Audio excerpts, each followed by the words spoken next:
Oke, halo teman-teman. Ini merupakan video lanjutan dari materi React.js Basic, dan pada video kali ini kita akan bareng-bareng belajar terkait dengan use context. Jadi apa itu use context? Dia adalah sebuah React hook yang memungkinkan kalian untuk membuat state global. Bagaimana cara membuatnya? Kita juga akan belajar bareng-bareng terkait dengan yang namanya create context. Jadi create context ini adalah salah satu part dari use context itu sendiri, atau lebih tepatnya salah satu part dari konteks itu sendiri. Mengapa sih kita harus menggunakan state global? Di beberapa kasus kita tidak bisa menghindari yang namanya props drilling. Jadi analoginya seperti ini. Contohnya ketika kita memiliki sebuah struktur folder seperti ini, di sini ada app, dashboard, main, page, dan lain-lain, dan kita memiliki state yang ada di dalam app-nya. Namun kita membutuhkannya itu ada di page-nya sini. Bagaimana caranya? Kalau kita menggunakan props, kita harus mengirimnya satu persatu. Contohnya dari app menuju ke dashboard, dari dashboard menuju ke main, dari main baru menuju ke page-nya. Bayangin kalau nanti struktur foldernya itu lebih kompleks dari ini. Itu nanti pasti props drillingnya akan sangat panjang sekali. Dan itu berpotensi untuk error juga ya teman-teman. Jadi solusinya kita bisa menggunakan yang namanya use context. Dan nanti use context ini akan ngebungkus semua routing. Ketika routingnya sudah dibungkus, maka kita bisa memanggil state global itu di komponen manapun yang dibungkus oleh use context itu sendiri. Oke, mari kita langsung coba. Teman-teman bisa buka projectnya, kemudian npm run dev. Dan pada contoh kali ini, aku akan contohkan yang menggunakan props drilling terlebih dahulu. Kemudian yang kedua nanti, aku akan contohkan yang menggunakan use context-nya. Oke, aku bisa buka halaman home. Dan dulu kita juga punya komponen yang bernama card. Aku akan modifikasi sedikit pada bagian props-nya. Langsung saja di sini title. Kemudian yang bawahnya akan aku kasih statis saja dengan lorem. Title-nya masukin di dalam props-nya pakai kurung kurawal, title. Jadi nanti card ini akan langsung menerima props yang bernama title. Kemudian card tersebut akan aku panggil di bawahnya hero-nya. Contohnya hero-nya akan aku tutup, kemudian panggil card. Jangan lupa di enter. Pastikan di atas sudah ke import / lebih dari. Jangan lupa masukin title-nya, kontrol spasi, title, petik, ini sebuah title. Mari kita coba cek dulu. Di bawah sini sudah ada card-nya. Simpel saja ya teman-teman, seperti ini. Jika sudah berhasil, value ini itu bukan berasal dari home-nya sendiri. Jadi contohnya value itu berasal dari app-nya. Kita akan mempraktekkan sebuah props drilling. Jadi aku akan buat sebuah variabel sederhana menggunakan const title drill, sama dengan ini sebuah title drill. Aku bisa save, kemudian kan kita mau menggunakannya itu di dalam card ya, dan card ini itu kan dipakai di dalam page home-nya. Jadi yang pertama kita harus mengirimnya ke home, kemudian akan mengirim ke card-nya. Berarti di home ini kita harus membuat sebuah props seperti ini. Jangan lupa kurung kurawalnya title props. Title props ini kan belum ada isinya ya teman-teman. Jadi kita harus mengisinya dari app-nya. Di dalam elemen home, aku akan kontrol spasi, pasti ada title props, enter. Setelah itu masukin title drill-nya. Mari kita coba cek.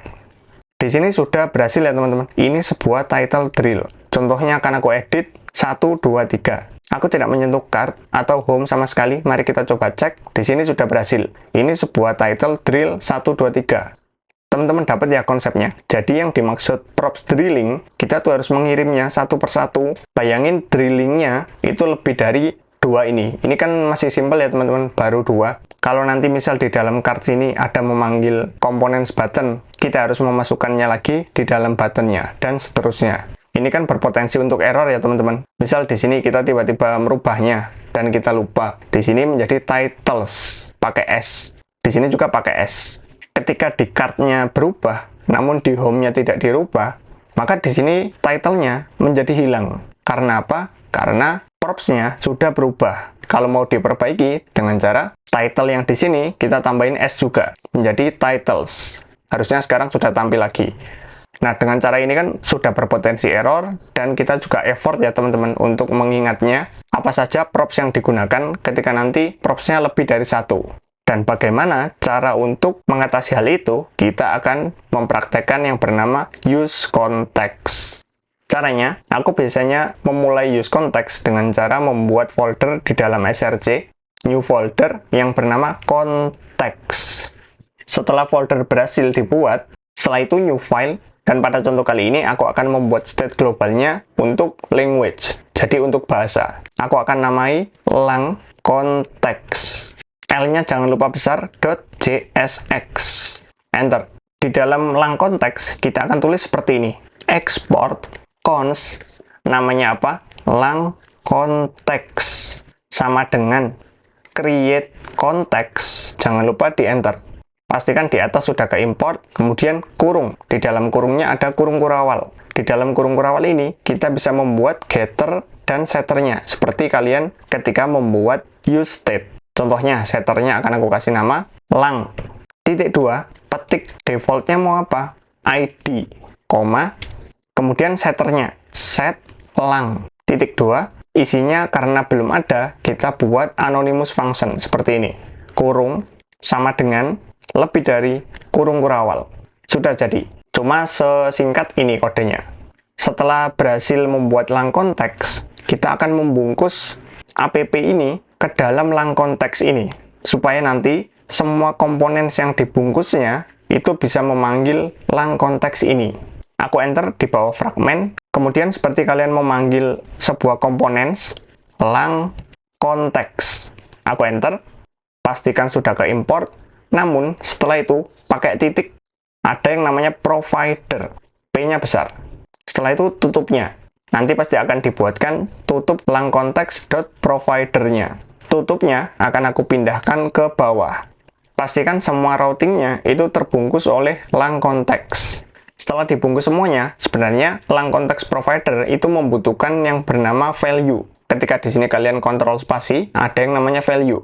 Value ini itu isinya sesuai dengan apa yang kalian tulis di dalam create konteksnya. Di sini kan ada getter, ada setternya. Jadi kita harus mengisi kedua hal ini.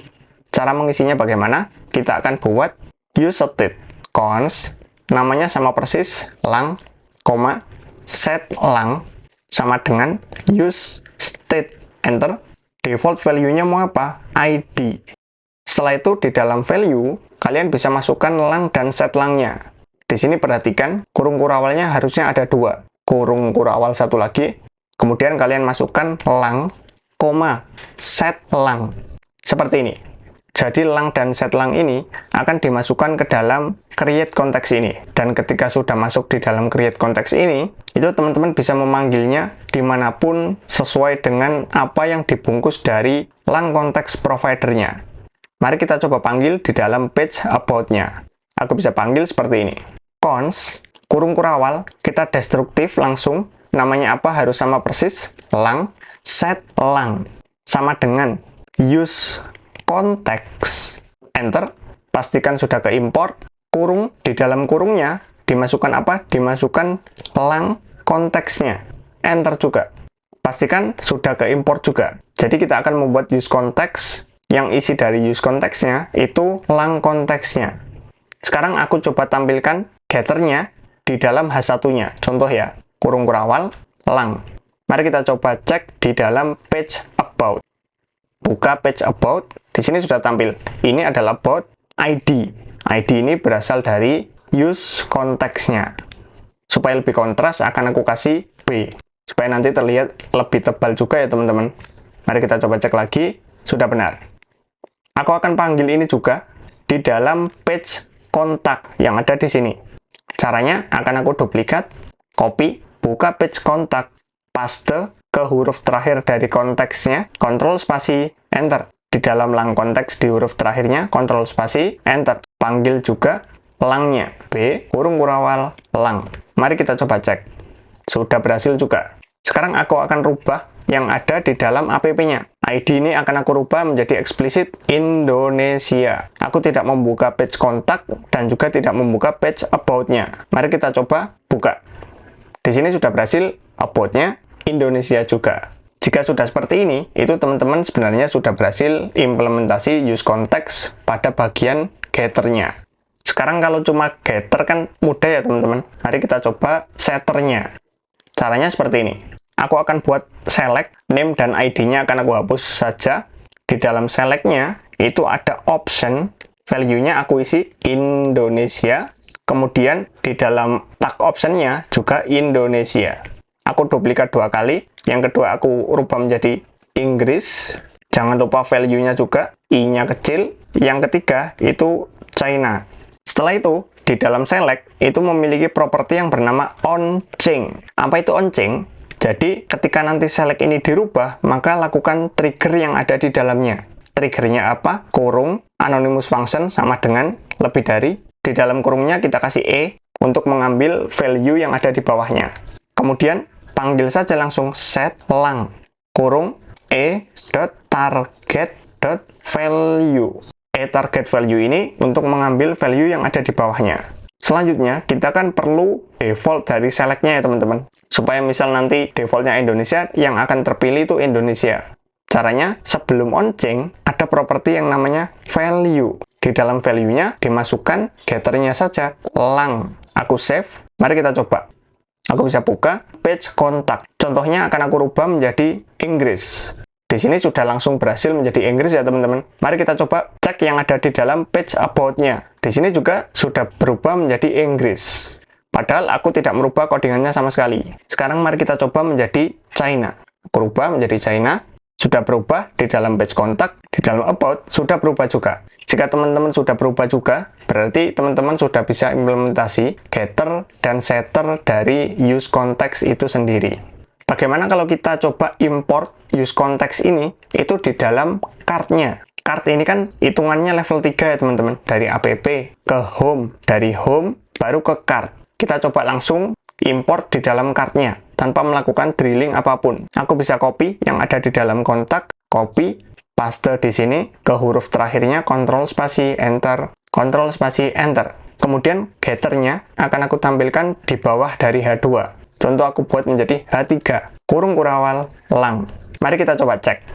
Pertama, dari kontak dulu, aku reload, dia akan berubah menjadi Indonesia lagi, karena defaultnya memang Indonesia.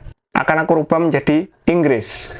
Di dalam page about berubah menjadi Inggris, kemudian di dalam home, apakah berubah? Scroll, dia sudah berubah juga, padahal dia level 3. Biasanya, use context ini, selain dibuat untuk bahasa, dia juga dibuat untuk beberapa state global yang lain ya teman-teman. Contohnya ada sebuah data yang perlu dikonsum oleh semua page. Misal aku melakukan fetch pada suatu data, dan data itu mau dipakai di semua page, itu teman-teman bisa gunakan use context juga, supaya tidak memberatkan dari API-nya itu sendiri. Jika di sini teman-teman mau kombinasikan, yang ada di lang ini dibuat menjadi ternary, sama dengan petik Indonesia, maka tampilkan tanda tanya, petik ini Indonesia. Kalau else-nya, titik 2, petik ini bukan Indonesia. Di sini state globalnya pada komponen card itu ada pengkondisionalannya. Mari kita coba cek. Scroll ke bawah, ini Indonesia. Sekarang mari kita coba ubah menjadi China. Kembali ke home, scroll ke bawah. Di sini ini bukan Indonesia. Oke, cukup ya teman-teman. Hari ini teman-teman sudah belajar terkait dengan use context dan juga create context. Teman-teman bisa kembangkan lebih banyak lagi. Misal nanti punya konteks yang lain, itu teman-teman bisa ngebungkus konteks yang satu dengan konteks yang lain. Jika teman-teman ada pertanyaan atau ada yang perlu didiskusikan, teman-teman bisa tinggalkan saja di kolom komentar yang ada di bawah. Terima kasih.